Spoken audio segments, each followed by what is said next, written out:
Doctor Aafia Siddiqui کی بہن doctor Fauzia Siddiqui نے ضلع چارسدہ کے سیلاب سے متاثرہ افراد کے لیے قائم کیمپوں کا دورہ کیا اور کیمپوں میں رہائش پذیر متاثرین سیلاب کے مسائل سنے۔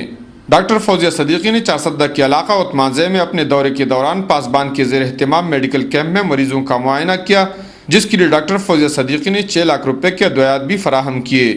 میڈیا سے بات چیت کے دوران ڈاکٹر فوزیہ صدیقی نے کہا کہ سیلاب سے متاثرہ لاکھوں افراد کی بحالی اور ان کو زندگی کی بنیادی سہولیات فراہم کرنے کے لیے دنیا بھر کے فلاحی ادارے مربوط کوشش کریں۔ انہوں نے کہا کہ متاثرین سیلاب کے لیے فلاحی اداروں کی جانب سے کافی امداد جاری ہے، تاہم انتظامی نظم و ضبط نہ ہونے کی وجہ سے متاثرین پھر بھی بھوکے پیاسے رہنے پر مجبور ہیں۔ انہوں نے مزید کہا کہ متاثرین کیمپوں میں طبی امداد کی اشد ضرورت ہے، اکثر متاثرین مختلف بیماریوں میں مبتلا ہو چکے ہیں۔ ڈاکٹر فوزیہ صدیقی نے کہا کہ اگر ملک کے مخیر حضرات اور عالمی امدادی اداروں نے پوری جوش و جذبے سے کام نہ لیا تو متاثرین کی بحالی انتہائی مشکل ہو جائے گی۔ ڈاکٹر فوزیہ صدیقی نے متاثرین سیلاب کو ہر قسم کے ممکن تعاون کا یقین دلایا۔ کفایت اللہ، اے نیوز، چارسدہ۔